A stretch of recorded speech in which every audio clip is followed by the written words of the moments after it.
Sean Fox completed undergraduate degrees in literature and economics at the University of California at Santa Cruz, and then shifted to the London School of Economics for a master's degree in development management. He then spent 5 years as a teaching fellow at LSE, while also conducting research primarily on the development process in Africa. This article is a good example of his work, since Fox is known above all for insisting that the process of urbanization, that is, the increase in the share of a country's population living in urban areas, has at least as much, if not more, to do with the balance of urban and rural birth and death rates as it has to do with migratory movements of people.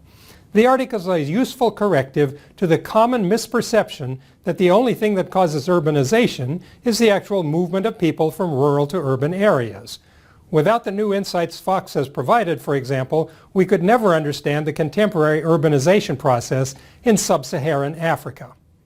At the process of urbanization around the world, so far we've been playing a little fast and loose with concepts, definitions, and data. We've been guilty of exactly the kind of thinking that Sean Fox is trying to improve upon in his article. In looking at the movements of people from rural areas to cities, we have made an implicit assumption that this is what it means to talk about urbanization. And indeed, you might say that if you start out on a farm and move to the bright lights of a city, you as an individual have urbanized yourself. This is probably how most people think about urbanization. When you look at it from this viewpoint, the most logical answer, though not the only possible answer, to the question of why you moved is that you considered your rural situation, knew about city life, and decided that you would be better off moving there. If enough people think this way, presto, we get urbanization. Fox traces this way of thinking about urbanization back to the underlying process of modernization and economic development. Originally, human societies were all predominantly rural, agricultural populations, with maybe a town or small pre-industrial city here and there. Almost everybody lived and worked on the land. But with economic growth came rising standards of living, what Malthus called the conveniences as well as the necessities of life. In particular, most of these conveniences show up in cities. People enjoy new kinds of transportation, a wider variety of goods and services in the marketplace, and increasing prosperity. Of course, there are two sides to every coin, and there are plenty of problems that go with urban living, but these tend to retreat in the face of economic growth and to be replaced by more and more conveniences. This sort of growth is above all an urban phenomenon. Since that is the case, a noticeable gap begins to open out between standards of living in the countryside and in the city. The country mouse found this out firsthand on a visit to the city mouse. The country mouse was a potential rural to urban migrant, though of course in the fable it didn't work out in the end. In the more serious technical language of the economists, the rise of a wage gap between rural and urban areas will naturally stimulate workers to leave rural areas and move to the cities in order to get better jobs and make more money for themselves and their families. This rural to urban migration takes people out of the rural population and adds it to the urban population. The share of the total population living in urban places therefore increases. And this is what demographers mean by urbanization. It is not about the experiences of one person at a time. It is a feature of a population. But come to think of it, what do we mean by an urban place? This might seem like a foolish question. I know a city when I see one. Or do I? Fox points out that the dividing line between rural and urban can vary quite a bit from one country to another. Sometimes it is just a matter of setting a boundary in terms of numbers of people. The standard definition of urban in the United States has been any incorporated place with at least 2,500 people for a long time now, ever since it made sense to talk about a town of 2,500 as urban. Remember that at the time of the American Revolution, Boston's 25,000 inhabitants made it the biggest city in North America. But you can't just draw a circle around 2,500 people living on ranches spread out across Montana and call that an urban place. Whatever population threshold you choose, these people have to be concentrated in one place somehow. You can require that there must be formal city limits as a legal boundary, or you can say that these people must not only cross the numerical boundary, but also achieve a certain density of settlement. This still won't get you out of the woods of definitional confusion, though, because we can find examples of gigantic traditional farming villages in the fertile countryside of the Yangtze River Plain in China, where tens of thousands of farming families are all crowded together in one place. And many people, including the Chinese authorities, would still have trouble calling this a city or an urban place. Sociological definitions of urban places not only specify there must be lots of people gathered together in one place, but some of them also need to be doing something besides farming. There need to be non-agricultural specialists like merchants and traders and priests and shoemakers and potters and so on. People who don't grow their own food, but provide things to the people who do grow it. Fox mentions all these problems of definition, and we need to keep them in mind. Assuming, though, that we can come to some kind of standard definition of what it means to say someplace is urban, then we're in a position to talk about urbanization. In particular, we need to recognize that the term urbanization is not just another word for urban population growth. If a city gains more people and gets bigger, this can also mean that urbanization is taking place, but this is not always necessarily true. If this sounds nonsensical to you, let's consider a precise definition of urbanization. Urbanization means an increase in the share of a total population that is classified as living in urban places. By this definition, North and South America are the most urbanized continents of the world, followed by Europe, the island nations of the Pacific, and finally Asia and Africa. Only about half the people in Asia live in urban places, and less than half the people in Africa live in urban places. Although Africa is in last place in the urbanization listings of continents, the 41% of Africans found in cities is still far higher than was true in pre-industrial conditions before economic development started changing the picture. In those former times, it was very rare to ever find any society in which more than 9 or 10% of a total population could manage to live in urban settings. It took most people living in the countryside just to produce enough food to go around to the few people found in those earlier cities. With a clear idea now of what we mean by urban and also what we mean by urbanization, if you think about it carefully, you should realize that there are several ways for urbanization to happen. We usually think of urbanization as migration, as rural people weighing their choices and deciding to move to cities. This indeed can be one of the ways that urbanization can happen. If a big share of the rural population moves to cities, the balance can shift toward a higher share urban. But even if nobody moves at all, we can still have urbanization with no migration. If the birth rate is higher in the city than in the countryside, or more importantly for Sean Fox, if the death rate is lower in the city than in the countryside, then the population already in the city can grow faster by simple natural increase than the population in the countryside, and we have urbanization again. And of course, there's a third way that urbanization can increase that even most social scientists forget to think about. As a city's population grows, the land around the edges of the city may get settled more and more densely, and eventually the city limits may be redrawn to take in a larger area with more people in it.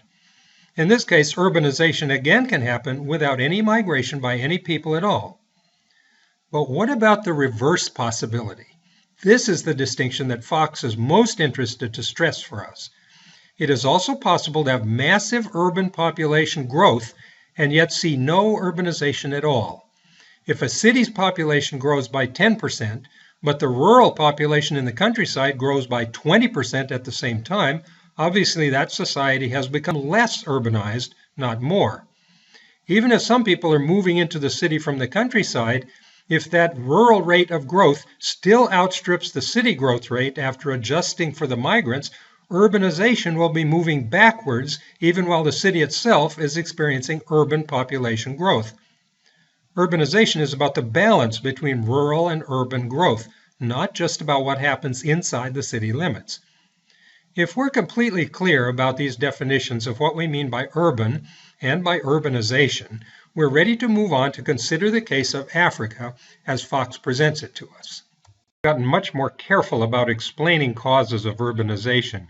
We still have a tendency, as Fox reminds us, to think of the main cause of such urbanization as the result of economic development. we can still retain our picture of the envious rural peasant who decides to move to the city in order to take advantage of the economic development taking place there. All we must do in addition is consider the rates of natural increase, that is, the difference between birth and death rates observed in the city and in the countryside. Urbanization will happen if any combination of these demographic processes adds people to the urban faster than to the rural population. We can modify each factor one at a time and see whether we get urbanization. For example, assume that urban and rural birth rates are the same and there's no migration at all. If the urban death rate is lower than the rural death rate, the urban population will grow faster, and we will get urbanization. On the other hand, assume that urban and rural death rates are the same, still with no migration. If the urban birth rate is higher than the rural birth rate, the urban population will grow faster again, and we will get urbanization that way. Finally, assume that birth rates are the same in rural and urban places, and that death rates are also the same in both places. If more people move into the cities than leave them, we will get urbanization from a third direction. Fox describes different versions of this urbanization process for different historical times and places. He starts from a novel point of view by asking why urbanization didn't happen sooner in the past. After all, cities have been around for thousands of years and have always held many attractions that should have motivated people to move to them. And in fact, Fox assumes that there also always has been a stream of people moving from the countryside into cities. People were not stupidly just sitting around out in the countryside for centuries and then suddenly one day decided to start moving to the cities.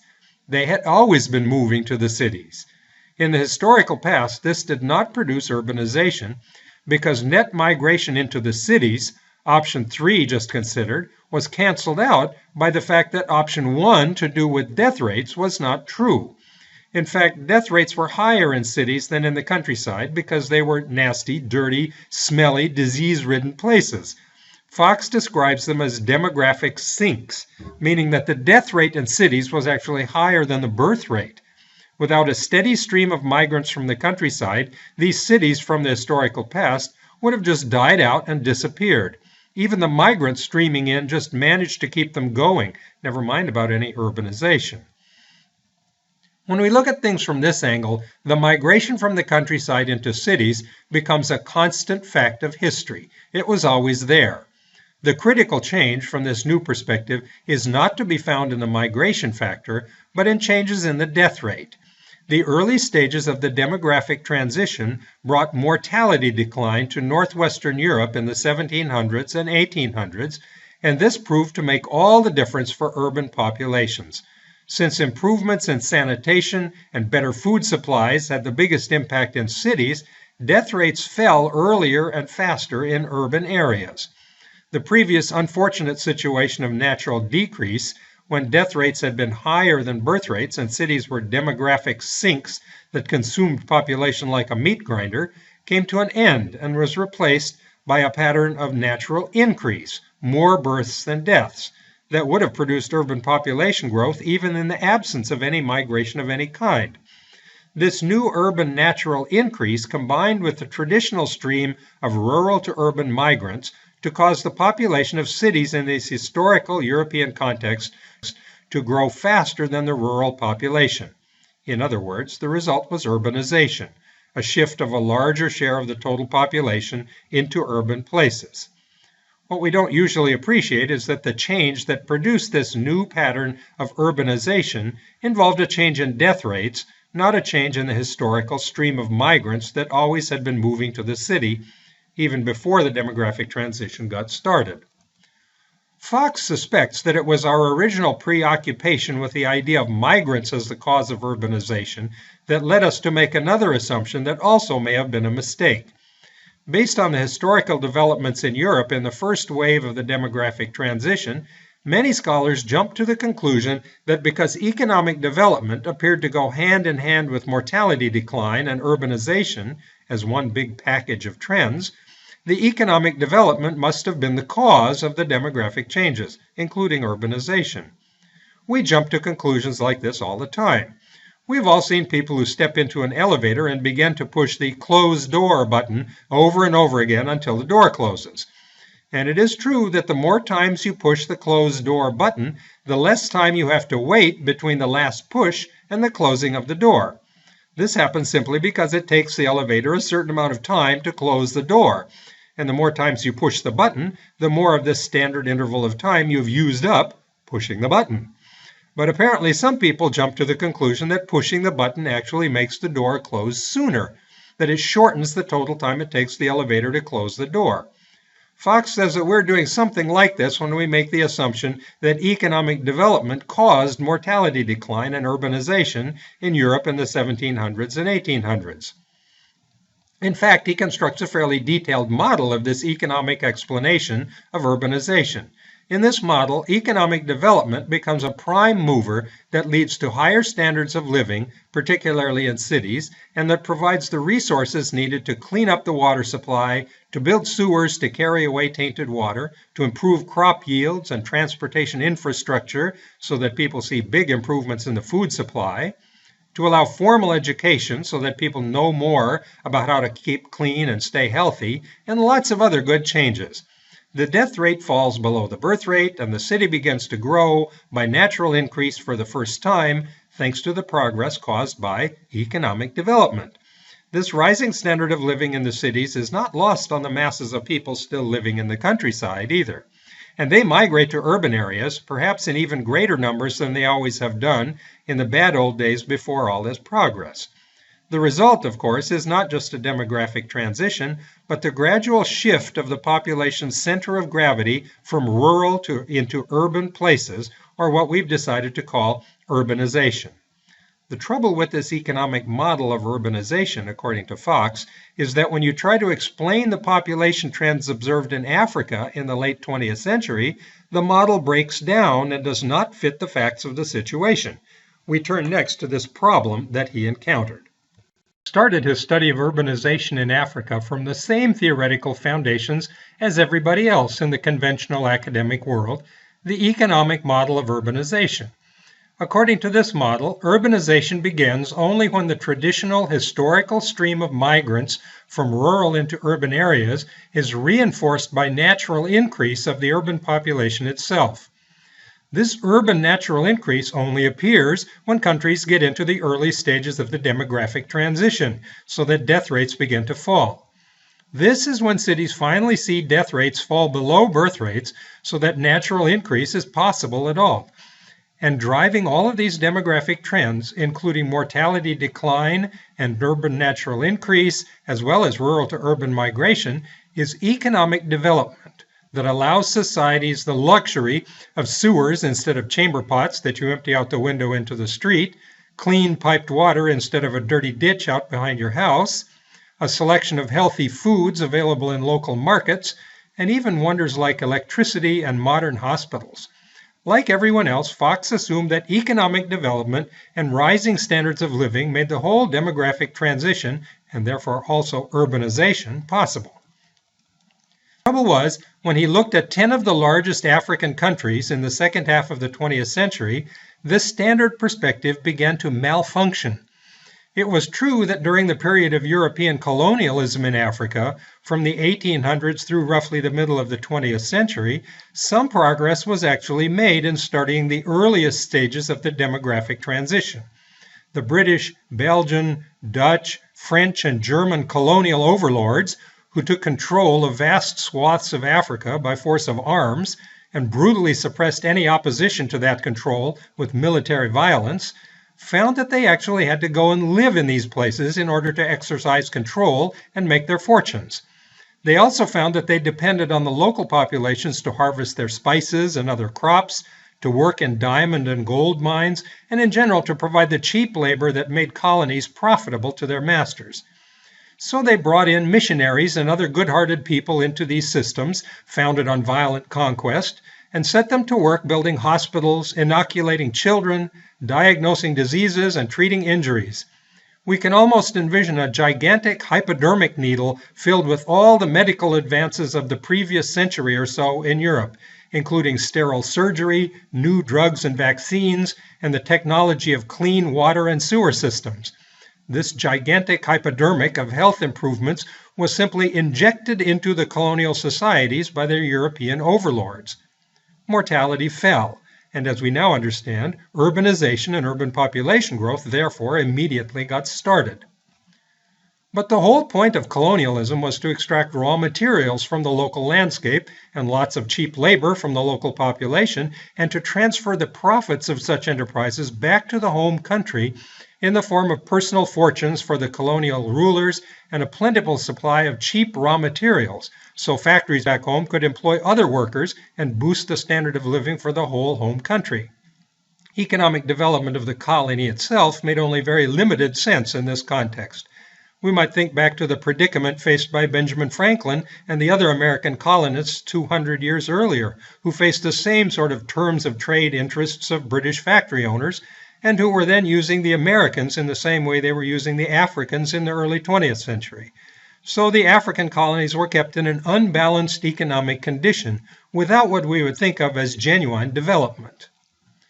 In the global chaos that followed World War II in mid-century, one colony after another in Africa and other parts of the developing world successfully booted out the European colonial overlords and put an end to decades of colonial control, just as the Americans had done 2 centuries earlier. But these countries had not made their way through several generations of slow, painful economic development, gradually shifting the cultural habits and knowledge of entire populations into a modern mindset. They achieved independence suddenly in a few years of international upheaval. Their populations were predominantly the native populations that had been there before the colonial conquests, not the transplanted European population that dominated the newly formed American landscape. These African countries found themselves facing a booming global economy that had been evolving for another 200 years since the Americans fought their way to independence. They had to rely on the very limited skills and knowledge of a largely traditional population that had been forced to do nothing more than follow instructions of foreign invaders for several generations. The unfortunate consequence of this abrupt dive of new African countries into the cold international current of economic competition was economic stagnation and in some cases even decline. Industries and businesses built to funnel raw materials and other production to the factories and corporations of the colonial masters were ill-equipped to begin competing toe-to-toe with those same factories and corporations. If economic development was really the cause of urbanization, the lack of economic development should have put an end to urbanization. Without development, there should be no incentive to move to cities. Without development, there should be no urban improvements and survival that allow the start of natural increase of the existing urban population. And here is where the economic model breaks down. Because along with the lack of economic development, Fox observed continuing urbanization and urban population growth in 10 of the biggest sub-Saharan African countries. As he puts it, quote, mortality decline became decoupled from broad-based economic development, unquote. This could only mean one thing. It meant that the economic model of urbanization was not the only game in town. It meant that sometimes we might observe economic development and urbanization going hand in hand, as in the case of European countries in the 1700s and 1800s, and to some extent also during the colonial period in Africa, but that this could be a case not of cause and effect, but of 2 separate processes that by coincidence sometimes happen to go together, but could just as easily happen separately from each other. In particular, Fox suggests that all you really need for urbanization is mortality decline and natural increase, and that you can go ahead and drop out all the boxes from his elaborate model that have anything to do with economic development. So long as you figure out some way to control diseases and lower death rates, populations will start to grow, as we have seen in the demographic transition wherever it has appeared in the world. This growth, coupled with the traditional historical flows of rural migrants into cities, will usually be enough to start shifting the population center of gravity towards the urban areas, or in other words, to start urbanization of the country. This apparently is what has been going on in Africa for the last 4 or 5 decades now. Of course, this raises the important question of how and why death rates have fallen in Africa in the absence of steady, long-term economic development. Fox knows the answer to this question as well as you and I know it. The colonial tradition of injecting foreign medical technology into these societies has continued and accelerated through United Nations efforts launched by the World Health Organization and by international volunteer agencies like Doctors Without Borders. Everybody is in favor of preventing deaths. If you help save children's lives, you feel good, and the children feel good. Clean water projects keep these children from getting sick so that they quickly grow up and begin to have children of their own. The population grows faster and faster.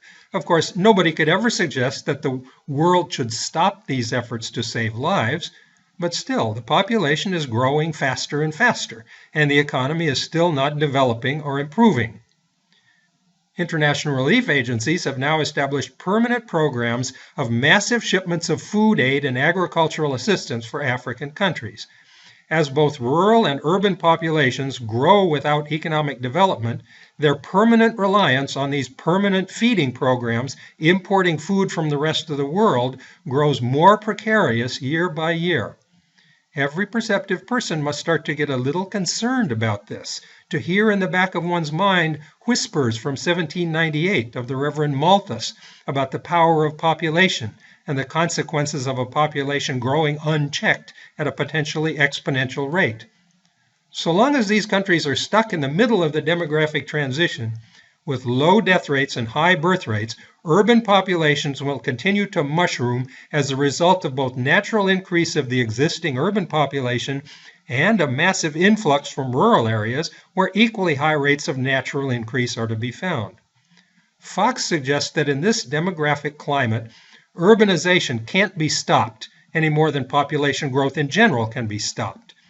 We have to start thinking about fertility decline, about completing the demographic transition, about Malthus and his preventive checks and his conveniences of life that can distract people and give them reasons to limit their families. But this is much easier to say than to put into practice. There are many scholars who insist that you don't actually finish the demographic transition without economic development. International programs of birth control are much less popular than programs of death control, both in the donor countries like the United States and in the traditional populations where they're needed. So long as these remain traditional societies built around the power of extended kinship groups with their incentives for lots of children, fertility control will face an uphill battle.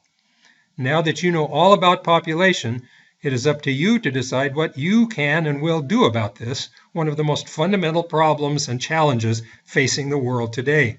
Good luck with that.